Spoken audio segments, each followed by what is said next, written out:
Peter Crone, it is so good to be with you. You too, my friend. I'm really excited about this. I'm excited. So I have to tell you, in full transparency, I did not know who you were until we were introduced. Yeah. And, but I've spent many hours over the last week or two preparing for this conversation. And I have to tell you, I'm so impressed with you. And when I say that, I'm so impressed with, how wise you are, with how much you care. It's like, it's evident as I'm watching interviews or I'm watching you do live interventions with people. Like, yeah, it's apparent how much you care. And then I'm impressed with how able you are to really help people, to create safe space for them to be vulnerable, for them to open up, for you, and then you to access that wisdom. And I think I believe you channel as well. But just really give. So anyway, I could gush, I could go on and on, man. I'm so impressed. And so I went from going, oh, I've heard good things about Peter, to wow, I'm impressed. So from that place, I'm excited. Well, that's a gushing introduction. It sounds like the start of a bromance, or as they say at the end of Casablanca, I think this is the start of a beautiful friendship. So it's really sweet. Thank you, Hal. I think one of the nicest things, even in Austin, where we met, speaking at the biohacking conference, there's many people there like you who have witnessed powerful transformations, like, not getting too dramatic, but people who've had diseases for decades that sort of seem to almost instantaneously vanish, or at least the possibility of that happening becomes very readily available for people. And so there's people who were there who flew in just for the conference to listen to me. They couldn't care less about biohacking. So that's always very touching. But I think the thing that I find most humbling is in my talk, there were at least, 8, 9 people came up to me of the 70 people waiting to take selfies at the end, which is very sweet, who said, I'd never even heard of you until today. Yeah. And how many of them simultaneously said, and that's maybe the best talk I've ever attended. So it's really touching. So especially coming from someone like you who is out there making waves and making a difference. And obviously your Miracle Morning has touched so many lives. So thank you for the kind words. And I don't exactly know why, I have this skill, but I'm very grateful for it. And, the consistent feedback is like, how did you just change that person's life so quickly? And they've had a problem for decades and they've been in counseling for 15 years and nothing shifted. So it is fun. It's very fulfilling. And like you, being of service to a world that is replete with suffering, really gives me my life, and it's very moving to get inundated with, thousands of messages a week of thanks and gratitude of people that I'll likely never meet, but nonetheless have been touched by the insights that I share. So thank you for taking time to look into it. And I'm glad that you're a new convertee. That's right. That's right. Yeah, it was actually I just spent some time on your website, petercrone.com. And, wow, the freedom membership and the mastermind, there's a lot of cool stuff that you offer. Thank you. So look, I want to start here. And I think a lot of people start here with the interview when they talk to you. And I think it's important that you had such a traumatic childhood and 2 trauma points that were 10 years apart. One when you were 7 years old, when your mother died of cancer. Yeah. And then 10 years later, so now you're 17, you're almost, officially an adult. And then your father dies in a horrific ferry accident where he drowns. What did those 2 experiences, losing your parents at 7 and 17, and maybe you answer these separately because obviously, when your mom passed away, you were 7 and that was a different experience than when you were 17. How did those experiences and losing your mom and dad, how did those affect you when you were younger? And then how have those affected you as you've, decades later, as you've processed them as an adult and with the tools that you now have? Yes. Well, thank you for the sincere curiosity and interest. I have told the story many times, but I think like anything, like you, how many times have you repeated savers and what it means? And, but hopefully I'm knowing you and how authentic you are. I like to generate the response to present time conversation, right? I don't like to work off a script. So I think the way you pose the question gives me an opportunity to maybe answer it in a slightly different way than I have previously. So thank you for that sort of comprehensive way of, bringing my childhood to the forefront. So as a 7-year-old boy, only child with a sick mother, that experience is sort of probably in the archives of what we would call unconscious trauma. I think there's certain events that we all go through as kids that they don't have to be as drastic as a child losing a parent. But, kids go through a lot of shit, let's face it, and sometimes stuff that really is abhorrent and shouldn't be condoned. But so for me, the immediate answer with my mom is I don't quite know how that impacted me. I've done a lot of reverse engineering, and especially, the last decade plus of like, okay, what is that? Without sounding too Jungian, the mother wound that, might have left me as a young boy and a man. How do I relate to the feminine? All of that's quite interesting. I think years gone by in older relationships, the way it manifested is I was perhaps overly accommodating as a boyfriend, as a partner, because that was the pattern that I'd learned, right? That my needs don't matter as a kid. In fact, not only do they not matter, there's no one that can tend to them, because the attention was, of course, on my mum, who was dying. So I think I became the quintessential good boy who was well behaved, never had tantrums, was quiet, shy, but tended to his own needs. And so I think, that has played out in various relationships where I was overly accommodating, overly thoughtful, didn't necessarily speak my truth for fear of rocking the boat or upsetting somebody who is not well, So that was pivotal. And I think I've worked through so much of that and understanding the relationship between the masculine and the feminine, which is obviously a pain point for, I think, most people in their lives, but I think also an exquisite way that we experience love. And then with my dad, it was obviously a little bit more, it's more apparent the impact it had because I was older. So, I had a bit more wherewithal and experience as a 17-year-old, albeit, as you said, 1 year away from being officially an adult, but we know that people in their 40s are still not adults.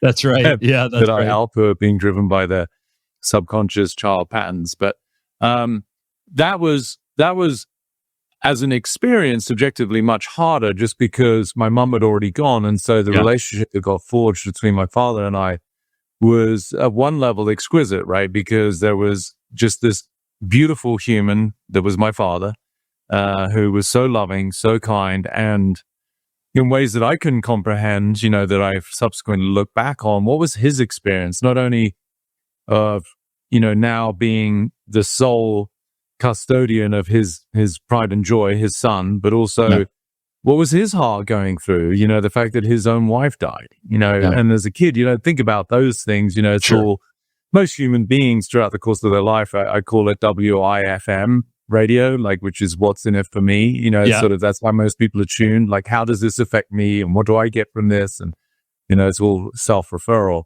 So even as a kid, I wasn't thinking, oh, wow, I knew my dad was obviously impacted and sad, but, now I wish I could go back as an adult and man to man and just talk to him about what was that like, and who helped you through that? Or how did you come to, find profound acceptance with sometimes the severity of life? And so that one hurt me a lot more just by virtue of the fact it was us. I did have a woman come into my life when I was around 12 who was sort of like a stepmother. She never married my father, but she moved in, and so became what's called a common law wife. Okay. And she was a lovely lady, although not my mum. And, we got along, and I, as a good kid, played the good role and called her mum for a while and whatever. But, and was she living with you when your dad passed? Was she still living with you? Yeah, she was still there. She actually still lives in the house that I was brought up in with my dad. Okay. I'm going to go and visit in September. Because I'm speaking at an event in London. And so I'm going to go down there, and I haven't been to that house for a long time. So it's going to be interesting to see how that feels. But so it was definitely pivotal. But at the same time, even though for years, friends, loved ones sort of pseudo family would send me notes every year on the anniversary of my dad's passing, just because it was so tragic, and it was, all across the world and certainly nationally in the UK, because close to a couple hundred people died.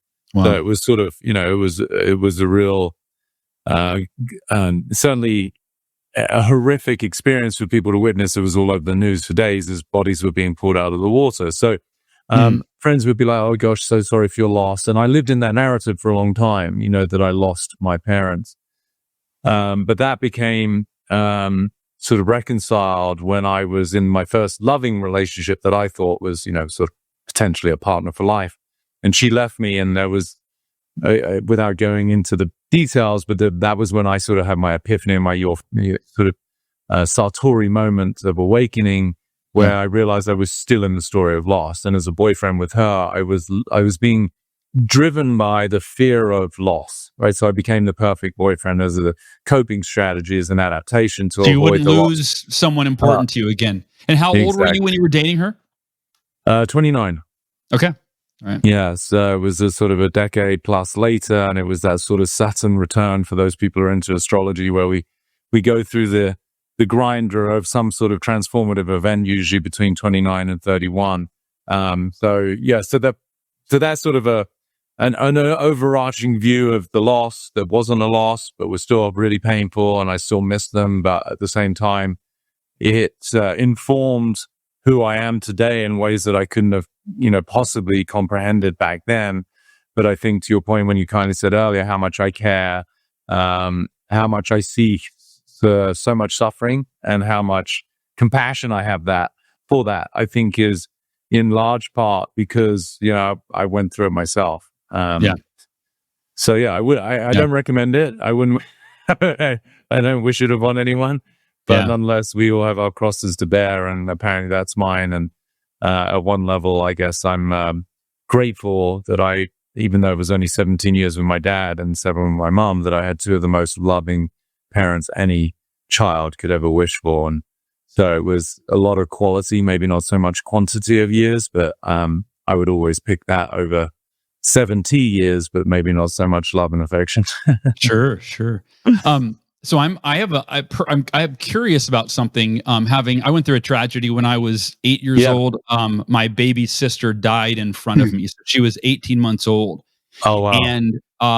And so similar but very different. Losing your mom, very different. But here's what I'm curious about, and this is like my own personal selfish question here. I'm just curious. So for me, when I found out my sister died, because the ambulance took her away, and I thought they were going to save her. I didn't know she was already dead. And I went to a friend's house. I get a phone call a few hours later, and it's my dad, and he's crying. I've never heard my dad cry. And he said, Amory, her name was Amory. He said, Amory's in heaven.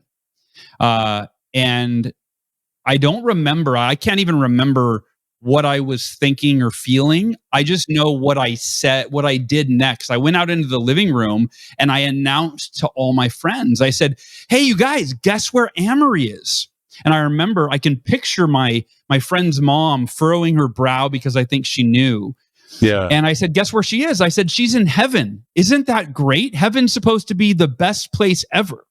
And I only realized this in therapy a few years ago, where I think that I realize, as a protective mechanism, I go, oh, if I just make light of it, I don't have to feel these weird emotions that are coming up. And so I suppressed painful emotions for 30 years until, probably 5 years ago. I'm just curious if when you were 7, did you cry? Did you feel it? Or did you have any kind of similar experience? Well, before I get to that, thank you for sharing that story. That's really moving, and it tells a lot about who you are as a kid, right? And that probably explains so much of what you've created as an adult and as a profession, and the lives you've touched is, as a sort of terrible tagline, but always look on the bright side, Sure. And so knowing your story and what you've been through and the ordeal and what you kindly shared on stage in Austin, really speaks volumes about the beauty of your spirit and the positivity of your mind and your outlook, which is really beautiful. And I just want to acknowledge that, because what I see is, precisely that, a boy who didn't know what to do with that, right? Yeah. Yeah. So similarly for me, you 8, me 7.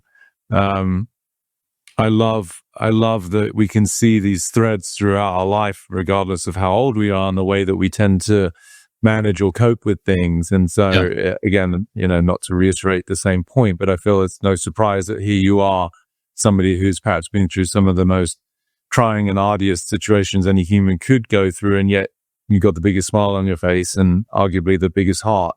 So I for myself, I think it's important that we recognize, especially as parents, I know you are, that kids, we do what we can to cope, right? Yeah. And there's something beautiful about allowing that mechanism that humans have that we're not able to process, we're not supposed to at that point. But I think it's also really important that an adult makes space for a kid to just have the opportunity to try and figure it out, in terms of what they're actually feeling, even if it's like, I don't know how I'm supposed to feel about this, right? That would be an authentic response. Yeah. So there's something perhaps in your wiring and your programming that even in the face of, obviously devastating news, that especially in the arena of being with friends, that you feel it's incumbent upon you to, similar to myself, not be a nuisance, not be an inconvenience, not upset anybody. And that does carry a massive amount of weight, right?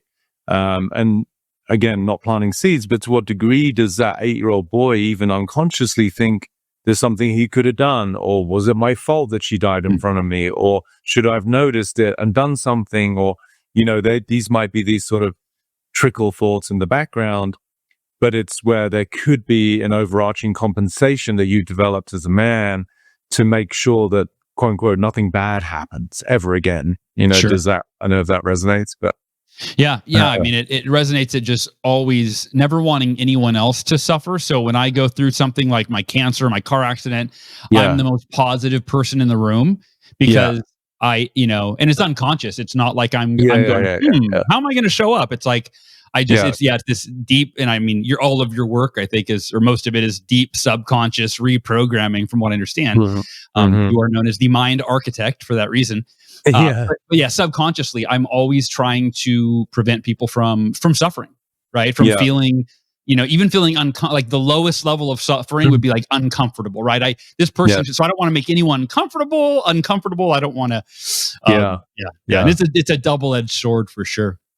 It is. It makes you, like myself, we could classify ourselves as nice guys. That word is always a little bit, I don't know, sort of double-edged sword, compliment, not compliment. But, I feel, it's interesting. I mean, I don't want to deflect the question about how do I deal with that as a 7-year-old, because I don't know. I think, I can reverse engineer my life as much as anyone and look at, okay, what might have that little boy felt? And I think for the most part, like you, it's confusion, it's uncertainty, like, what is this? I don't know what that means. And I certainly can't predict the ramifications of not having a mother for the next few years. Sure. So I can only sort of, as best as possible, speculate the impact it had on that boy. Like I said earlier, that I learned to be very self-sufficient. My invitation to you, because it's something that I've looked at, and just in the course of these sort of 15 plus minutes we've spoken, I feel there's obviously a lot of simpatico between our way of viewing life. And so maybe this is helpful for you. I love the intentionality of you not wanting to contribute to, or even in your mind cause, other people's suffering. But I just want you to consider that you deny a human being what might be necessary for them because you don't want them to feel bad, right? So it's kind of like, as a kid, I can remember, it might seem like a weird analogy. Whenever I was nauseous, I did everything I could not to throw up because I hated it. Like, not that most people love it, but I was, practicing pranayama as a kid and I didn't even know it, because it's the way that I use breath work, to not throw up. But unbeknownst to me, because obviously in that avoidant energy where we're designed to, seek pleasure and avoid pain, I didn't want to throw up. I was actually perpetuating and prolonging the sickness that my body was designed to help, rectify. Yeah. So if you were, as a horrible analogy, sort of putting your hand over my mouth so I don't throw up because you don't want me to feel bad, then actually what you're doing is preventing the natural course of events, which is for my body to do what it's designed to do to help me heal or not be in pain. So just as a, invitation to consider that maybe there's something a little deeper for Hal to look at, which is twofold, right? One, who am I to know whether somebody should or shouldn't experience some suffering because perhaps that's part of their healing journey? That's one, right? The audacity of the ego. And then two, much more maybe profoundly for you, is to see that you can be with other people's suffering. Right? Because it's sort of the subtext of that is, one, I don't want people to suffer. Okay, that's kind of nice part. But there's also a subtler part, which is, I don't like to be around people suffering. Sure. Yeah. I can't be there. And so what it does is it not only denies somebody else's process or just self-expression, but it equally, it negates the fact that you're a big enough being to be in the presence of whatever anyone else needs to feel, especially as a man. Yeah. No, that's a really good observation. And that's been the last like 5 years since I realized this is realizing, I used to think, I don't feel painful emotions. I thought it was a superpower. And what I realized is, I'm actually too weak to be able to allow myself to feel painful emotions. I thought I had it was a superpower in a lot of ways. But I also realized that as now I've been married for 15 years, and for the first, until 5 years ago, it was like I didn't have a lot of empathy because I didn't allow myself to feel painful emotions. So I didn't understand what that was like. And I had so many little ninja tricks and tools to just be able to, flip us. Hey, why are you like, just smile, just change your physiology, right? Like whatever. And so I didn't have empathy. Like I really lacked empathy, number one. And then number two, to your point, when my wife would get upset, whether she was angry or she was sad, I would immediately try to fix it because I didn't like the way it made me feel. Exactly. So you nailed it there, and it's been a big area of growth over the last 5 or so years since I had these breakthroughs.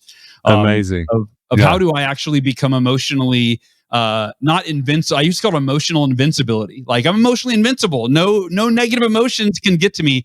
And now I call it emotionally enlightened, right? Which is just how do I experience the full range of emotions in a way that serves my highest good and that of those around me. So.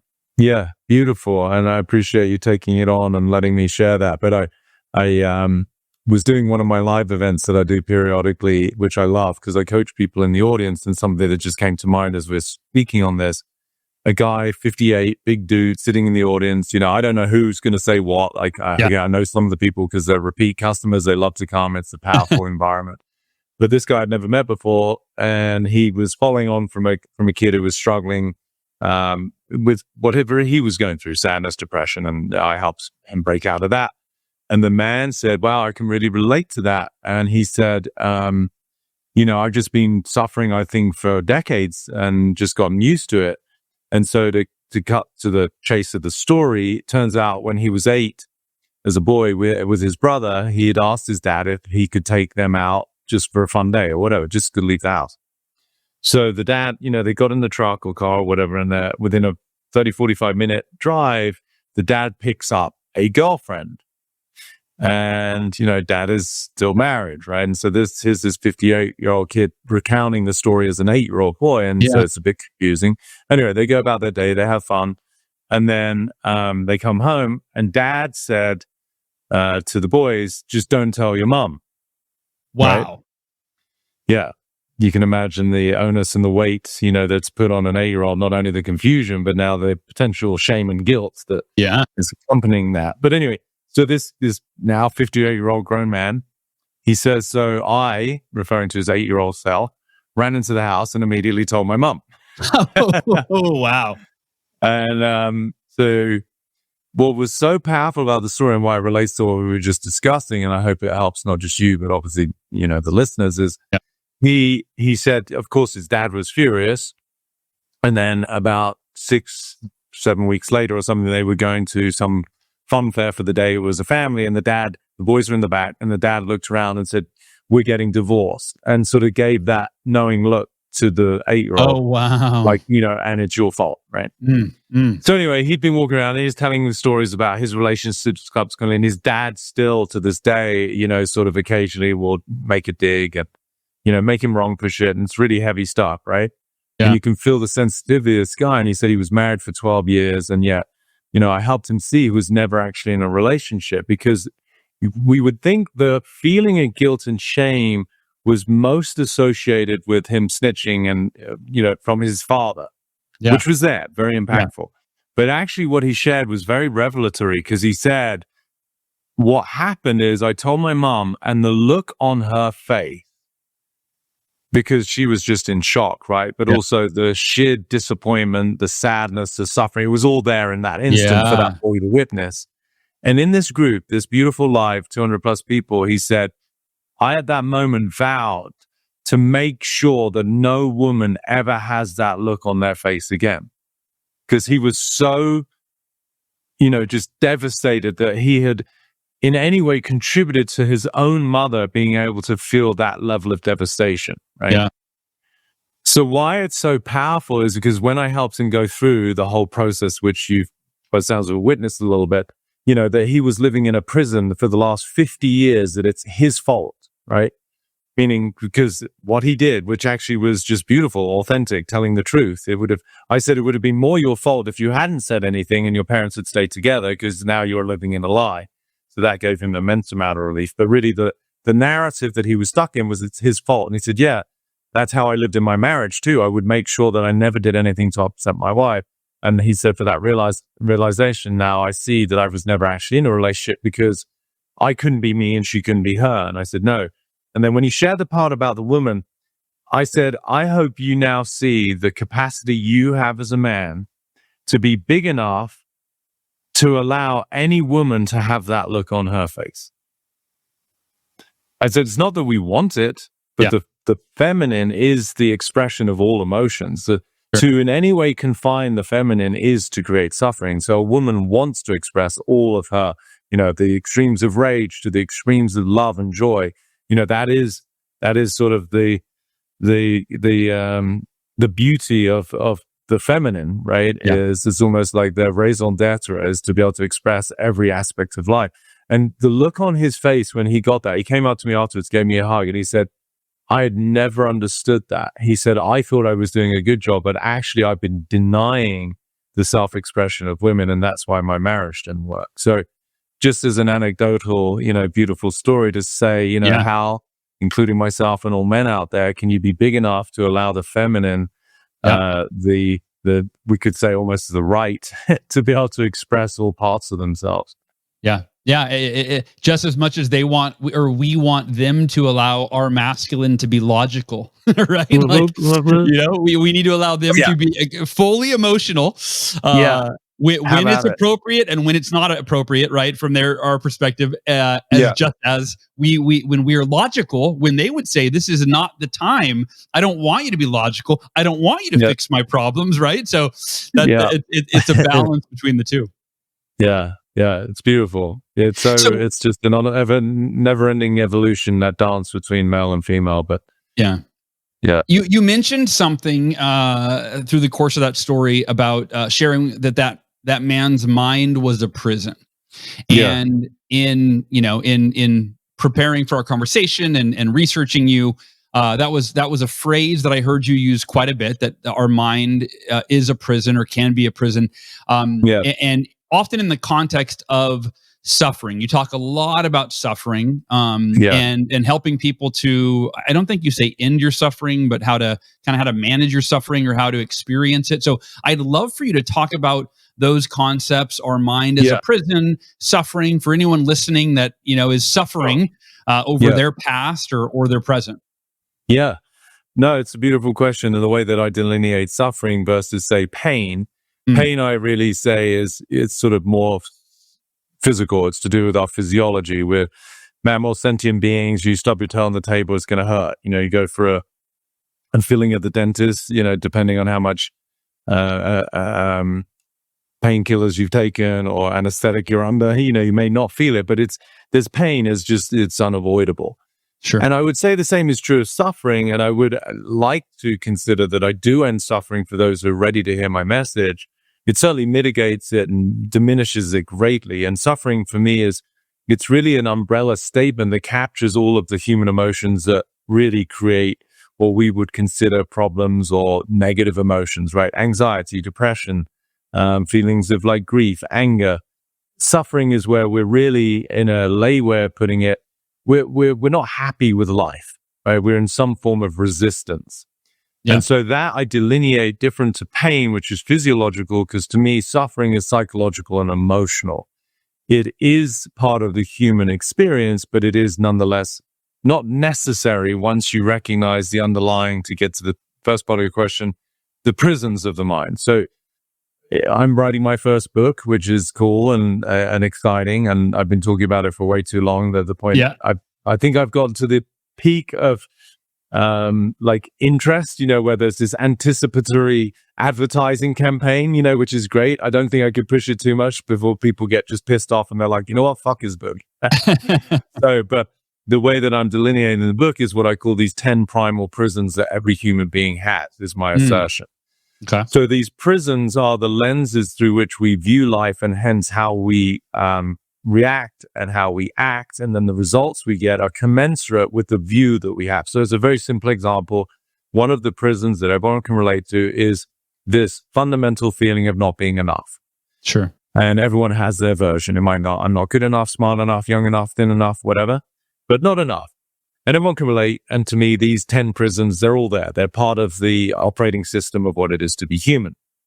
And so when we look through the lens of not enough, we tend to create some sort of strategic coping strategy, albeit sometimes maladaptive. So what that means is, this is the perfectionists of the world. These are the people pleasers, the people that work harder to overcome this feeling of, deep inadequacy, right? And so you can see that becomes exhausting, because not only are you utilizing your resources of whatever it is, time, energy, mental capacity, work hours, as a compensation, which is for physiologically where people get sick, right? You're in a state of dis-ease, right? Because you're no longer at peace, but also you're sustaining and perpetuating the very lie that there's something not enough about you.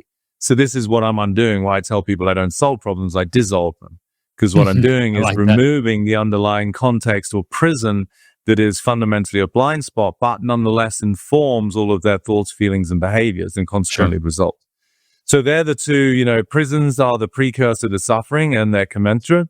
When we dissolve the prisons, which is what I do in my mastermind coaching people, and I do it live in those live events, which is fun, then suffering ends, at least associated with that prison. There may be some other prisons that we got to tidy up, but most humans are sort of defined by typically 2 or 3 primary prisons. The others are either dormant, or they've overcome them just by virtue of maturing and gone through life's knocks and maybe had a little bit of help from friends or therapists, and they realize, oh, that's not true, that I'm not loved, or but that's so that's the world of prisons and suffering. As long as you're in prison, even if you look at it literally, I don't know anyone who's in prison who isn't suffering, and it really is, if we look at it energetically, it's because, to me, it's in conflict with our nature. Our true inherent state is freedom.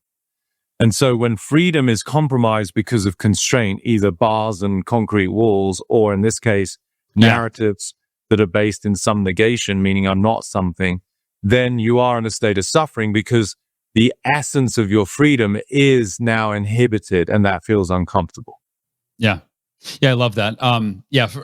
Inner freedom to me is, right, that's the ultimate freedom, is how do you become completely free, mentally, emotionally, spiritually, so that nothing anyone does or says and no external event determines your experience of life. Amen. That's what's my main product, freedom. I love it. What is your, can you give me an example of how you might dissolve that particular prison that you mentioned, which is the I'm not enough prison, or imposter syndrome, right? Another way somebody might say that. How might you dissolve that for somebody?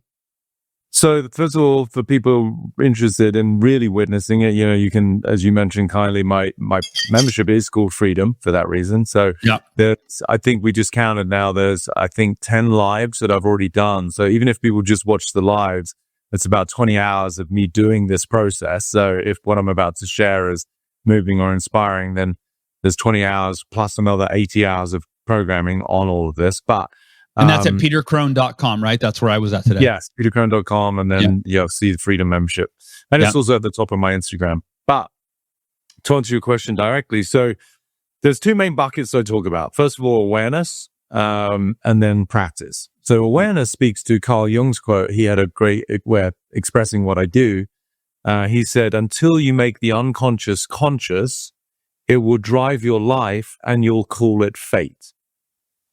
So very powerful way of saying, okay, your blind spots are what's informing all of your actions and driving your life, but you're not aware of it. So that's where there's compassion. So I always tell people, you can't be held accountable for that which you're oblivious to, right? Sure. So that's where we can have some compassion, non-judgment. Now, awareness is bringing that which is what I call subconscious or unconscious to your awareness. So like the gentleman who was 58 at my live event, who didn't know, he knew that he was not happy in his life. He'd struggled with, health issues. His relationships weren't great. He still had a acrimonious relationship with his father. And there was all of these very evident things in his life, but he didn't know the why, the causative factor. So what I helped him see is the narrative or the prison for him was, it's my fault. So he was, as a 58-year-old, and for 50 years subsequent to that moment, thinking it's his fault. Like that's what his brain took on. Yeah. He was the cause of his parents' suffering. Now, looking back, you can see, well, an 8-year-old can't be at fault for the fact that his parents don't know how to functionally love each other or be in harmony. But it's just not a truth. So my work is about delineating these lies. All of the prisons that I speak to are lies, but they're inherent in the human experience. And for us, they become truths. That's the thing. We live them for so long. You wear a mask and you forget that you're wearing it. So anyway, so awareness is to investigate, where are you stuck? And I reverse engineer. So someone's dealing with anxiety, if somebody's dealing with depression or a weight issue or a health issue or a relationship issue, or somebody can't make money. All of these symptomatic human, very everyday experiences, to me, reveal a deeper unconscious prison that then I will help them discover. So that's the first step. Is people come to me with their problems. Like in my life, someone said, they're trying to improve their coaching business, which really wasn't the truth. She found out, she shared with us that her dad had told her one day that she's going to turn out to be a loser like her mom and her sister. So that was driving her perfectionism of trying to improve, in this case, her business. It didn't have to be coaching. She could be a stylist. She could be a hairdresser. But it's this underlying unrest that who she is flawed, right? So once I hear the story, I have, for whatever crazy magical purposes, reasons, the ability to suddenly know what prison they're stuck in. And then, so very similar to a magician who then takes people on the entertaining ride of revealing the elephant under the carpet or curtain or whatever, I'm helping them discover this fundamental prison. So with him, it's not your fault. So that's stage one, bring awareness. Okay. Then the next stage is what I say, to investigate the validity of that constraint, right? Meaning in lay terms, find out, is it really true that it's your fault?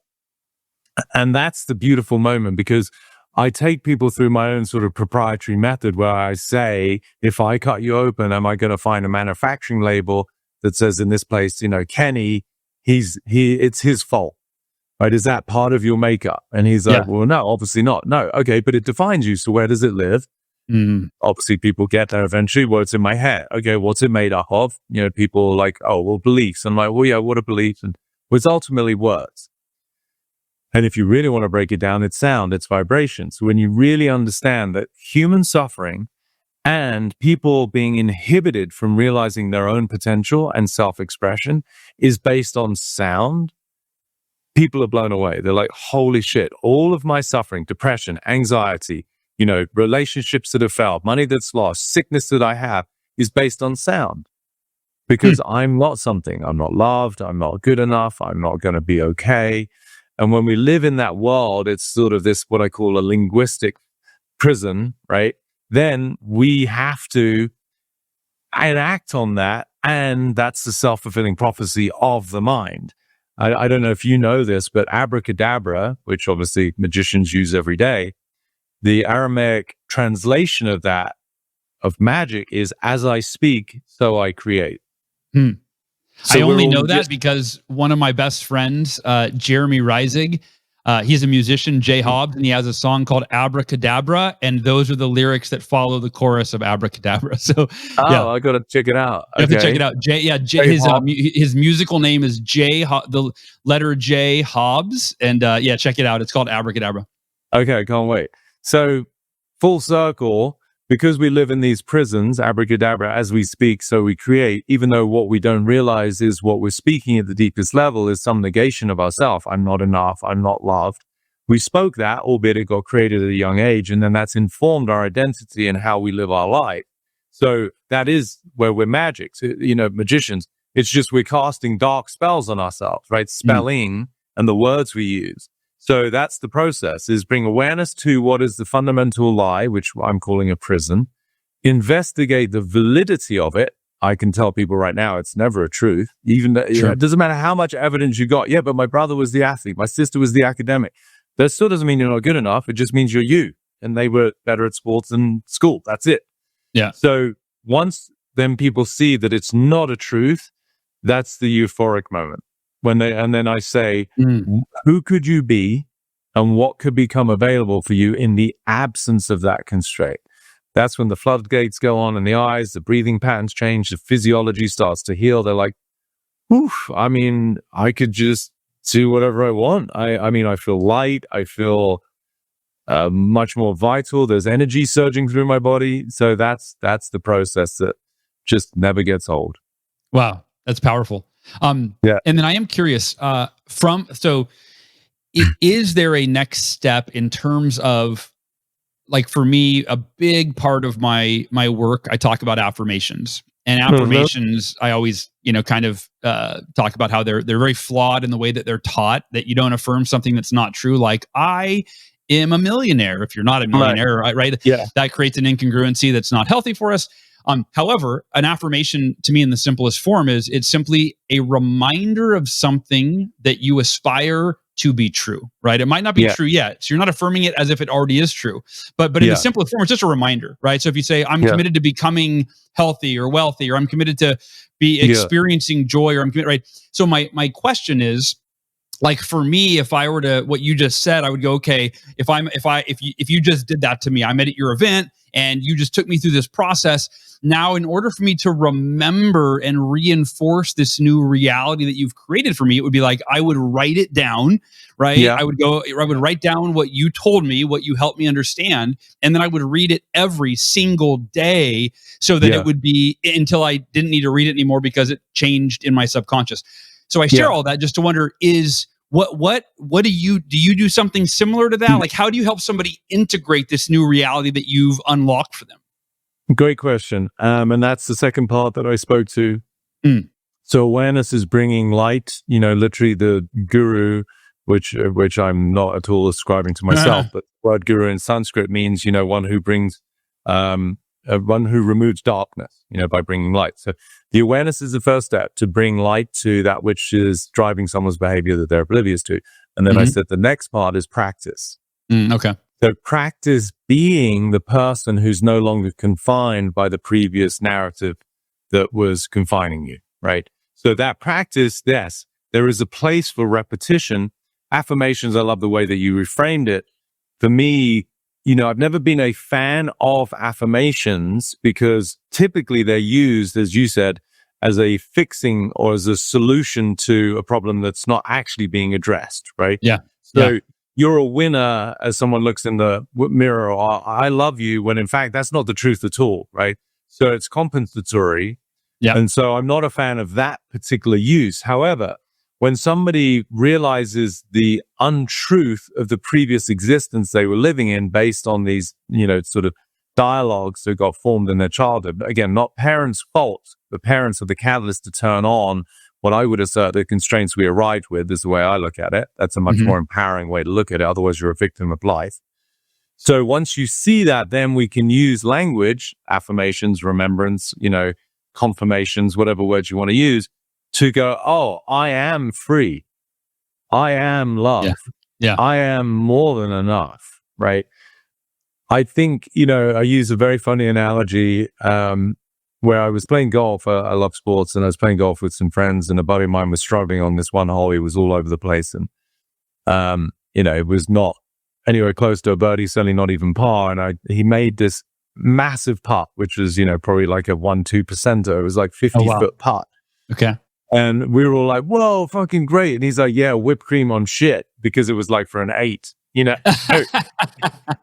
That's a great putt, but did you see what I was doing for the rest of the hole? I use that as a sort of a comparison, that when someone's standing in the mirror and saying you're a winner, that's the sort of the whipped cream on shit to me. And it's about dealing with the shit, right? It's about getting into the weeds of your subconscious and recognizing, well, for 20, 30, 50 years, I truly have thought that I'm just not important. So it doesn't matter how much I try and rah-rah and cheerlead myself in the mirror, unless I remove the underlying sort of emotional, constraint, then I'm just kidding myself. So I think there's a place for affirmations, but it's after we've freed somebody from, the constraints of their subconscious. That is the integration and practice. Yeah. Yeah. I could talk to you all day. I mean, I think that this is I'm slapping repeat guest under your name, because I'd love to have you back and keep chatting. Yeah. So again, I was on your website, petercrone.com. And for anybody, in fact, I'll bring it up right now. You can go there and you can get his free manifestation series. I just opted in to receive 11 daily insights to navigate life with greater freedom, followed by weekly inspiration. Of course, your freedom membership is there, and it's only $29 a month. I'm like, it's for what you get it's wild. My what team is the best way for way too cheap. Yeah. I would. Yeah, I'd go at least 99. At least 99 on that. We started there, and I don't know. I'm maybe going back to what we were talking about from our childhood as being these two boys that really cared, and we just wanted to help, and I just know that some people, even the $29 a month is a consideration, even though they probably don't notice that they might spend out, 3x when they go out one night for a few cocktails. That's actually poisoning their system versus having this access to 100 hours of resources to free their mind and give them an extraordinary life. But anyway, people will make the choice that works for them. But I appreciate, you sharing that and signing up for different things, because it's so fun. And I'm in the community. I answer questions every week. And that's, I think, where most people really see a surprising amount of value is their interaction with other people in there. Like the number of people who said, I'd never been in a community where I feel so safe, so loved, and so unjudged that I can share anything. And there's just this wealth of support and encouragement. So that in of itself is probably worth more than $29 a month. But anyway, I cut you off.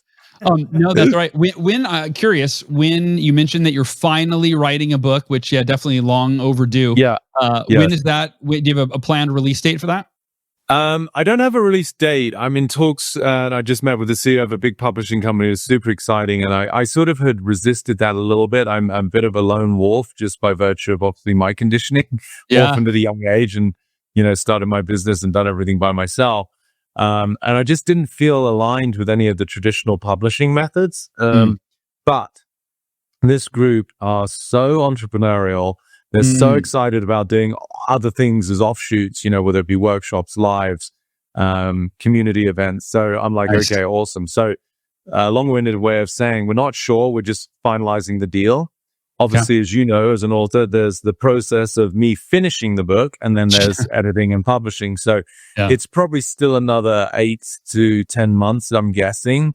So that would, put us at sort of spring next year. That would be ideal. Yeah. Well, I'll count me in. I'll pre-order that a copy, and I'll have you back on to chat about the book, because I just knowing you and your wisdom, I have no doubt that it'll be a really important book for people. Thank you. I appreciate that. How coming from you as someone, as I said, whose work has touched millions of people, that means a lot. So thank you. You got it. And I'm happy to, any consulting I can do, you got my cell phone number, reach out anytime you want with any questions or anything I can do to help. What is best way for people to connect with you? I'm guessing petercrone.com, but I'll leave it to you. And then in any parting words, what's the last message you want to leave with the listener? Okay, thank you. Yes, petercrone.com for the web. But most people these days are on the gram, right? So it's also just at Peter Crone. So there's a ton of just free resources there. I don't post me in front of a salad or a Ferrari or anything like a lot of people. It's always hopefully meaningful content that makes a difference. typically clips from wonderful podcasts like this. So when this is out, we'll take clips from my conversation with you, which will be beautiful. And then, if they really want to be engaged with me, there's two of the best ways. Is one, freedom is the sort of lowest hanging fruit, because I do have a presence in the community. Over 100 hours, that's all recorded of me doing work and courses on anxiety, financial freedom, and what is real health and relationships, how to make them work. But if people want to go deeper, then I do my 3+ month mastermind, where I lead that personally. It's online, but it's, me live. And that's the most powerful offering I have, where we do over 30 hours, 8 modules, covering everything from subconscious constraints to, how to create the life of your dreams in the absence of anything that's holding you back, and all of the different diseases of mind and body that people deal with. It's super powerful container. So awesome. That's the best way. And then parting words, first of all, just to say thank you. It's a pleasure to be with you. And I really acknowledge you for the difference you've made, not just, in the world, but I really get who you are as a father and as a husband, and thank the world needs more men like you who show up that way. And hopefully subsequent to this conversation, you may even access a little bit more of your masculinity to make space for the missus to be able to express it all, right? If there's anything I can contribute, I equally, I'm here for you, and you have my number. So, awesome.